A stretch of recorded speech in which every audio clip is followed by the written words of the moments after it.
Abram suas Bíblias comigo no Salmo de número 23. Salmo 23.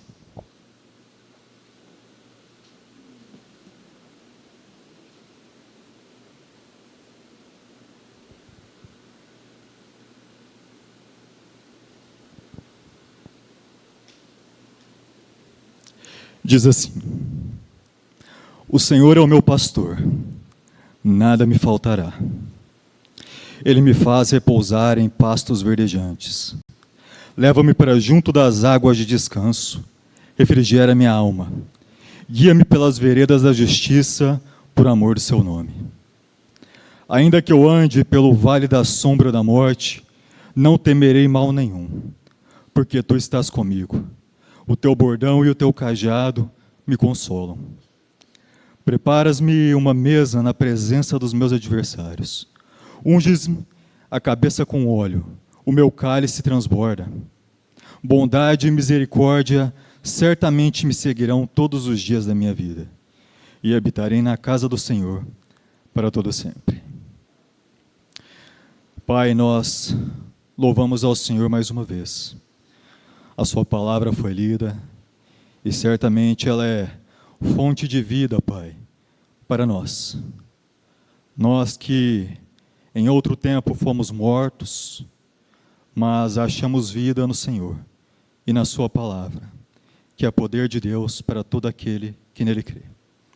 Que o Senhor nos abençoe, que o Senhor nos corrija, que o Senhor nos instrua, que o Senhor nos conforte, que o Senhor quebrante os nossos corações. Em nome de Cristo Jesus. Amém. Jesus é tudo o que você precisa. Essa é uma afirmação e às vezes também é uma pergunta, para nos trazer à memória. Jesus é tudo o que você precisa? Às vezes, em outras formas, nós olhamos e ouvimos alguém dizendo, não só algo do tipo, mas dizendo, o dia em que Cristo for tudo o que você precisa, só aquilo que você precisa e nada mais, aí Deus vai te abençoar com determinada coisa. Aí Deus vai dar atenção para a sua situação. Jesus é tudo o que nós precisamos? Essa é uma pergunta relevante, porque por vezes essa resposta tem de ser sim. Por vezes, ainda que os estômagos doam, ainda que os ossos estejam cansados e os músculos fadigados, ainda que o medo nos assombre, Jesus tem que ser tudo o que nós precisamos. Mas quando isso? Bom, vamos olhar para os apóstolos que andaram com Cristo, que viram tudo o que Cristo fez, homens que aprenderam a ter Cristo como tudo o que eles precisavam. Esses homens, quando chegaram, quase todos eles chegaram ao fim da sua vida, eles tiveram que responder se Cristo era tudo o que eles precisavam. Alguns crucificados, outros queimados, outros tendo a cabeça cortada. A segurança, o medo, nada disso poderia ultrapassar Cristo naquele momento. Cristo tinha que ser tudo o que eles precisavam. Porque se talvez mais alguns dias de vida na terra fosse algo que eles precisassem de mais imediato, eles teriam negado a Cristo. Nós olhamos para a história da igreja, olhamos para os japoneses, por exemplo. Hoje os japoneses têm uma parcela muito pequena da sua população que crê em Cristo. Por volta de 1% daquele povo, que tem uns 140 milhões de habitantes, apenas essa pequena parcela daquela população crê em Cristo. Mas há séculos atrás, o evangelho foi levado até lá e uma grande parcela daquela população começou a crer. Mas as autoridades começaram a ver aquilo como um risco para eles e perseguiram aqueles que criam em Cristo. Ou eles negavam a Cristo para manterem-se vivos e seguros, ou eles eram mortos, e ali aos milhares e dezenas de milhares foram crucificados por não negarem a Cristo. Às vezes, quando nós somos tentados, nós temos que olhar para a nossa tentação e pensar que Cristo é tudo o que nós precisamos. Isso é uma verdade para as nossas vidas. Mas essa verdade também não é bem a resposta correta em algumas situações. Porque certamente nós também precisamos nos alimentar. Também precisamos nos vestir. Também precisamos de um tempo de descanso, precisamos estar com outras pessoas. E não existe conflito entre Cristo ser tudo que nós precisamos e essas necessidades. É claro, como eu disse, a menos que nós tenhamos que deixar Cristo por elas. Às vezes os jovens padecem de uma ansiedade, uma dificuldade, quando eles pensam, quando será o seu casamento? Com quem será esse casamento? E essa pergunta que eu fiz aqui no início, só quando Jesus for a coisa mais importante para você, é que você vai ganhar essa bênção que você quer. Às vezes isso é dito. Mas, bom, se Jesus for nessa situação, tudo e apenas aquilo que nós precisamos, então essa pessoa vai perder a vontade de se casar, porque para que ela vai precisar se casar? Não precisa mais. Mas quando Deus olhou para Adão sozinho no Éden, o que ele fez? Uma auxiliadora para ele. Uma mulher que seria a sua esposa. Então, certamente, essa dificuldade, esse medo, esse anseio que às vezes vem até nós, não é só para que a gente jogue ele fora, porque Cristo é tudo que nós precisamos. Certamente, Cristo deve ser tudo que nós precisamos. Mas essa dor no estômago de fome, ela vem para nos lembrar que chegou a hora de fazer alguma determinada coisa. Então, nem sempre existe um conflito entre as dificuldades que nós temos e levamos diante de Deus com Cristo ser tudo o que nós precisamos. Cabe a nós buscarmos a Deus para que Ele nos dê sabedoria, para que saibamos diferenciar que momento é cada momento. Porque o mesmo Deus que é Senhor de todas as coisas, não nos fez Senhor de todas as coisas, mas necessitados dEle, de outras coisas e uns dos outros. Então nem sempre haverá esse conflito. Certamente nós precisamos estar atentos, porque os nossos desejos se corrompem. E é aí que vem um problema. Eu citei a questão do casamento, e por vezes as pessoas querem buscar uma relação que não deve naquele momento. Uma relação que não é adequada para fora do casamento. Um marido ou uma esposa que não é adequado para aqueles que são cristãos. Isso poderia ser aplicado a outras coisas. Preciso aqui de uma coisa que sempre faz muito parte da necessidade de homens e mulheres. Mas aqui está uma coisa. Cristo é tudo para nós, inclusive é tudo para nós no momento dessas necessidades. E que Ele nos ajude a fugir da corrupção que o pecado trouxe a elas, para que possamos participar delas de maneira apropriada. Bom, por que então eu estou fazendo essa reflexão sobre Cristo ser tudo para nós? E quando de fato as necessidades precisam ser atentadas com sabedoria. Bom, quando nós iniciamos o Salmo 23, nós vemos o salmista Davi dizendo: o Senhor é o meu pastor, nada me faltará. Ele me faz repousar em pastos verdejantes. Leva-me para junto das águas de descanso e refrigera a minha alma. Quando nós entramos nesse texto, nós vemos o salmista Davi colocando toda a sua esperança e a sua confiança no seu pastor, em Deus. Quando nós olhamos para esse salmo tão famoso e tão decorado por nós, o salmista começa com essa tranquilidade diante de Deus. Só que nós não podemos nos esquecer que esse salmista que diz essas palavras de tranquilidade é o mesmo que em outro momento, quando retornarmos aqui um pouco para o capítulo 22, vai dizer: Deus meu, por que me desamparaste? O salmista que diz: o Senhor é o meu pastor. Não é apenas um homem que viveu uma vida de plena tranquilidade e facilidades nas quais ele de nada precisou. Por vezes o salmista Davi se viu perseguido, se viu necessitado, se viu sob o esforço de outros homens que tentavam matá-lo, que tentavam destruí-lo. O homem que até mesmo um gigante venceu porque confiava no seu grande Deus, também sofria e via sua alma batida por vezes. Tinha de se lembrar que ela devia se levantar de onde ela estava, porque sobre os ombros dele também pesavam as dores. Só que, mesmo diante de todas as dificuldades, temores e aflições que poderiam cercar aquele homem, ele também olha para Deus e vê Deus como seu bom pastor. Quando nós olhamos para o lugar onde esse homem vivia, naquele território de Israel, grande parte daquele território é rochoso, às vezes é um território desértico, seco, por vezes um homem como o próprio Davi, que foi um pastor de ovelhas, que tinha que cuidar, alimentar, dar água para elas beber, e que conhece muito bem a dificuldade de um pastor naquelas terras, ele tinha que tomar as suas ovelhas e levar até um outro local, que lá era onde elas poderiam comer.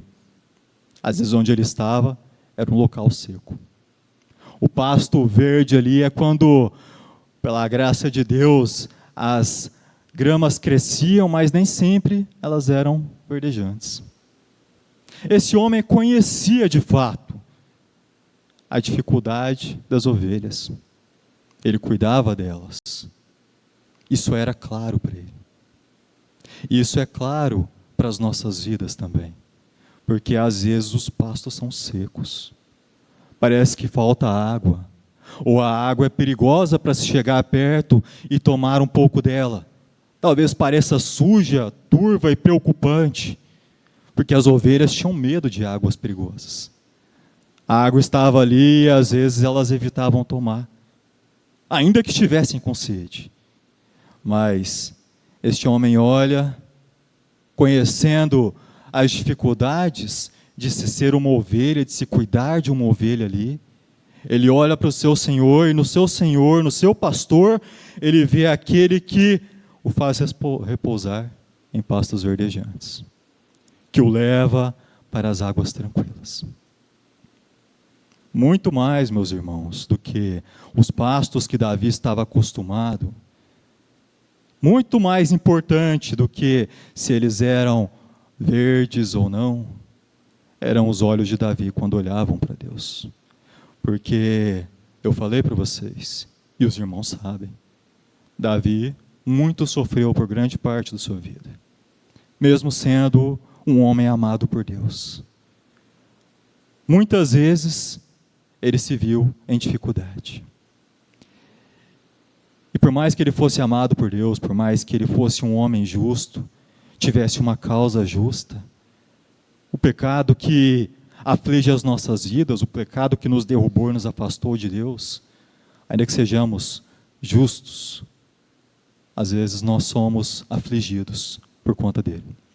Nem sempre Deus nos livra de todas as dificuldades, como Cristo disse: não peço, Pai, que os tire do mundo, mas livra-os do mal. E esse Davi poderia ter os seus olhos embaçados. Esse Davi que carregava os amargores da vida em tempos difíceis, em um deslocamento que às vezes para nós hoje às vezes é tão fácil e tão rápido, mas tudo era tão difícil, um homem tendo que fugir às vezes até com um pequeno exército dele, difícil de se esconder, de se alimentar e de se manter. As dificuldades que afligem os homens não embaçaram os olhos dele. Ele olhava para o seu pastor e ele via: esse é aquele que me leva a pastos verdejantes. É aquele que me leva a ribeiros de águas tranquilas, e é aquele que refrigera a minha alma. Irmãos, Certamente os irmãos já sabem que a vida, por vezes, é dura e amarga. E certamente nós poderíamos olhar para Deus e culpar a Deus e falar: Senhor, o Senhor não é o meu pastor. Onde está o meu pasto verde? Tudo o que eu gostaria de ter e certamente mereço ter. Bom, se os nossos olhos forem como os desse salmista, e que Deus nos dê a graça de ter esses olhos, nós poderemos olhar para o Senhor, não com olhos míopes e embaçados, mas vendo o Senhor como aquele que luta conosco. Aquele que tem misericórdia de nós, mesmo que nós merecêssemos ser abandonados como ovelhas rebeldes e fujonas por Ele, em meio ao deserto e perdidas. Esses são os olhos que devem estar conosco. Mas nem sempre é fácil ter esses olhos. Olha, meus irmãos, por amor de seu nome, diz Davi, Ele guia-me pelas veredas da justiça. Ora, meus irmãos, a nossa injustiça e as nossas falhas, que corrompem os nossos corações e nos afastam de Deus, podem ser curados por Deus. E nós podemos ser colocados no seu caminho de justiça. Não porque nós somos poderosos o bastante para tornar ao caminho correto, mas porque Deus cuida de nós por amor de seu nome. Não porque nós somos as melhores ovelhas, mas porque Deus zela pelo seu nome e porque Ele se propôs ser o nosso pastor. Meus irmãos, se os nossos olhos já estiverem fracos e a nossa vista cansada, como aqueles que cairão no chão, por amor do nome do próprio Deus, Ele é aquele que pode nos resgatar e restaurar a nossa visão. Ainda mais, o versículo 4 nos diz: ainda que eu ande pelo vale da sombra da morte, não temerei mal nenhum, porque Tu estás comigo, o Teu bordão e o Teu cajado me consolam. Vale da sombra da morte. Existe até um lugar ali em Israel que é chamado justamente por esse nome. E certamente Davi o conhecia. Lugar seco, um lugar difícil de se passar. Caminhos estreitos, perigosos, um escorregão e vai-se ladeira abaixo. Um lugar onde talvez as feras possam estar escondidas à espreita, e para onde uma ovelha vai correr? É um caminho só. Não tem como dar a volta e voltar. Só dá para seguir em frente. E o pastor tomava aquela ribanceira, aquele caminho estreito, e ele seguia, e as suas ovelhas ouviam. Naquele vale perigoso, aquele vale de morte, aquele vale no qual um pequeno escorregão seria o fim para elas. Elas não poderiam retroceder. Mas o pastor que chama as ovelhas e se põe a caminhar, ele normalmente é ouvido pelas suas ovelhas naquele caminho. As ovelhas vão atrás dele em fileira, como se tivessem sido treinadas para fazer isso. Elas caminham confiando que o pastor sabe onde está indo, sabe onde está pisando, e elas seguem esse pastor. Porque o próprio salmista que conduziu ovelhas, o próprio salmista que se vê em meio a perigos e lugares escorregadios, tendo que fugir dos seus inimigos, sem saber o que fará para se salvar no outro dia, ele tem que ser como essa ovelha. O seu pastor segue, ele ouve a sua voz, e ela vai atrás. Ela vai atrás dele sem saber ao certo se dará tudo certo pela frente. Mas o pastor é confiável. O salmista diz que o bordão e o cajado do pastor são o consolo dele. O bordão ou a vara, como às vezes é traduzido, não é a vara de goiabeira fininha, mas uma vara mais espessa, que serve tanto para afugentar animais perigosos, como às vezes, quem sabe, para corrigir a ovelha de volta. O seu cajado serve para guiá-la pelo caminho e para tomá-la caso ela caísse em algum lugar, ela tinha uma curva na ponta que ele poderia pegá-la e puxá-la de volta. O pastor certamente tem o que ela precisa para ser cuidada. Certamente, esse homem de dores e de medos que poderiam tomar o seu coração, pode olhar para o seu pastor e seguir adiante. É a mensagem que nós recebemos, de confiança num pastor que nós nem sempre entendemos muito bem, nem sempre sabemos muito bem qual é o caminho que ele está tomando e para onde nos levará. Mas o seu bordão ou a sua vara afugenta aqueles que vêm tomar as nossas vidas, e o seu cajado nos guia pelo caminho correto com ele.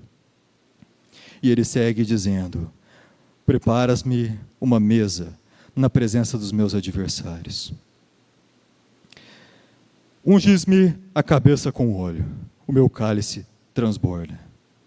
Bondade e misericórdia certamente me seguirão todos os dias da minha vida, e habitarei na casa do Senhor para todo sempre. Antes nós estávamos nessa figura, né? O pastor e a sua ovelha. Davi falando da confiança no seu bom pastor.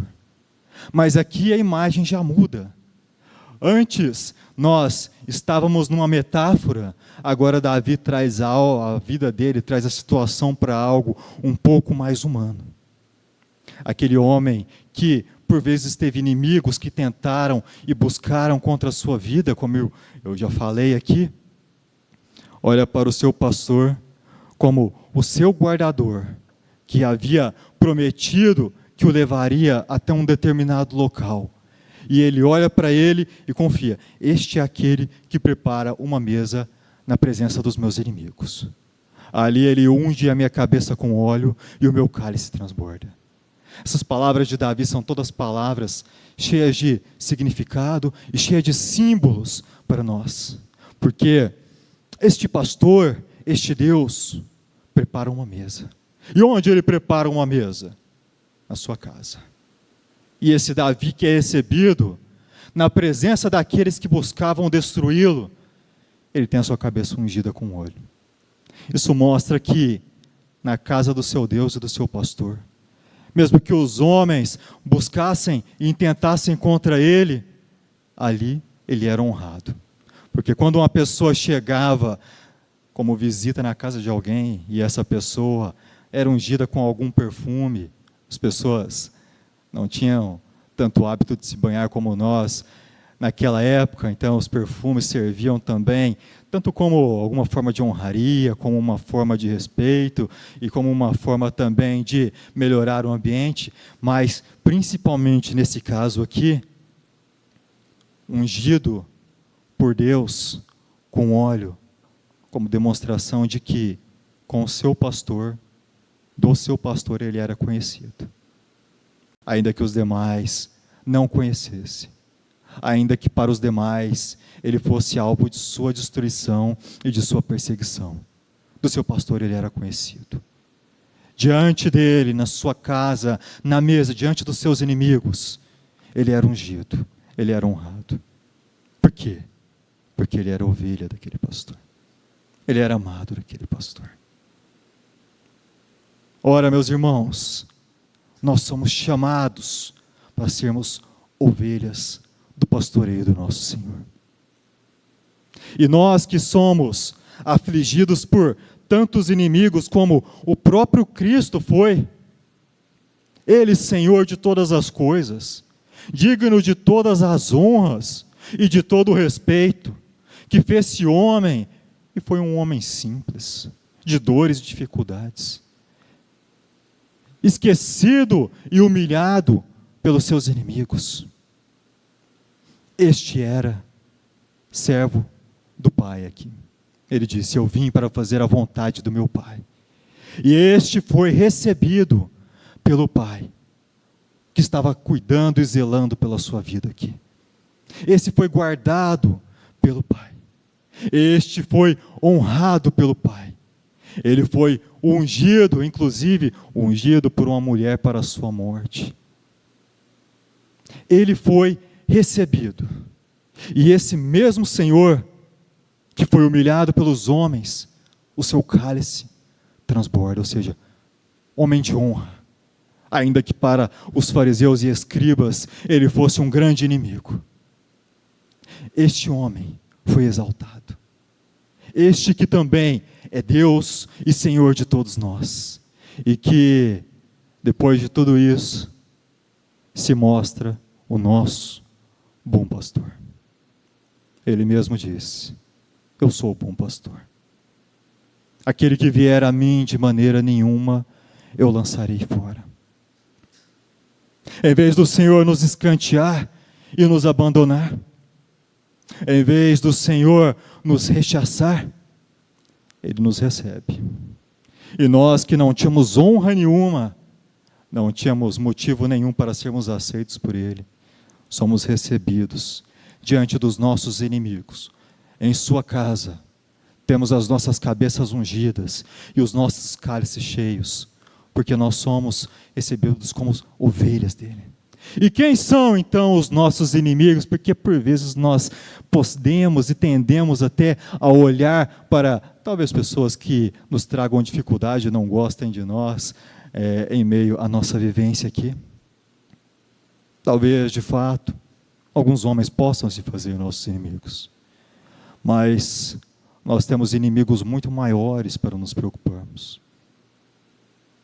Lembrem-se que, desde o início, nós fomos separados de Deus por conta do nosso pecado.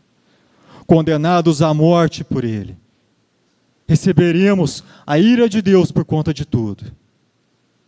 Mas com Cristo, quando nós olhamos para o nosso pastor, quando nós confiamos nele, ainda que as nossas tentações e os dias difíceis da vida nos chamem a buscar o pecado, realizar os nossos desejos e nos afastarmos de Deus, esse bom pastor que nos guarda por amor do seu nome é aquele que nos livra do nosso pecado, é aquele que nos livra de nós mesmos, é aquele que nos livrará da própria morte, porque ainda que a morte nos tome dessa vida, assim como Ele ressuscitou dos mortos, Ele nos trará de volta. Inimigos muito maiores do que aqueles que nos afligem no dia a dia. E mesmo destes grandiosos inimigos, que muitos homens podem temer, o que será de mim? Aqui não. Não como ovelhas de Cristo. Como suas ovelhas, nós podemos olhar para as dificuldades que buscam nos afastar dele, para os medos do que será o nosso futuro, para as nossas tentações que nos afastam dele, e saber que ele é o bom pastor, que nos tira de tudo isso. Por mais lamacento que tenha sido o caminho que nós entramos, Ele é aquele que nos transporta para os pastos verdejantes. É aquele que nos leva às águas tranquilas. É o que nos perdoa os pecados e limpa a nossa lã de toda sujeira. Certamente, bondade e misericórdia me seguirão todos os dias da minha vida, e habitarei na casa do Senhor para todo sempre. Como eu disse, nem a morte poderá nos separar e poderá ser motivo de preocupação para nós, se nós olharmos para o Senhor como nosso bom pastor. Davi, que por vezes esteve afastado até de poder se aproximar da casa de Deus, que naquela época era tido como um lugar específico, né? O tabernáculo ali, o lugar onde Deus estava a sua presença. Ele olha e fala: a sua bondade me seguirá, e todos os dias eu habitarei na sua casa. Esse é o Deus que guardará as nossas almas na sua casa, por todos os dias, por conta da sua bondade e da sua misericórdia. Daí, meus irmãos, fica o caso de nós refletirmos o que de fato é para nós um pasto verdejante e o que de fato é para nós água tranquila. Porque se aquilo que nos traz a calmaria e a paz com Deus forem apenas as coisas que nos cercam nesse mundo, certamente haverá apenas terreno seco e água suja. Mas se as dificuldades do nosso dia a dia, as tentações e os medos não nos tomarem, nós poderemos olhar para o Senhor, ainda que não tenhamos as respostas, ainda que não saibamos de todas as coisas, e dizer: o Senhor é o meu pastor, Ele me leva para os pastos verdes, Ele me leva até as águas tranquilas. Como eu disse no início, Cristo não se propõe a ser a todo o momento a única coisa que nós precisamos. Ele mesmo nos fez assim, necessitado de algumas coisas que Ele mesmo criou e para Ele são coisas boas, se não forem afetadas e corrompidas pelo nosso pecado. Mas ao mesmo tempo, meus irmãos, a dura vida que nós temos por vezes de encontrar faz com que nós tenhamos que nos lembrar que o Senhor é tudo aquilo que nós precisamos e tudo aquilo que nós realmente temos. Que Ele continue a guardar os nossos corações e as nossas mentes, e que nos dias que nós nos ajuntarmos, possamos trazer o nosso louvor a Deus, porque nós nos lembramos de quem Ele é, e possamos trazer também as nossas dificuldades, porque Deus não está alheio, não está distante daquilo que nos faz sofrer, daquilo que nos afasta dEle. Ele certamente é o nosso bom pastor e nos guardará com Ele. Vamos orar, meus irmãos.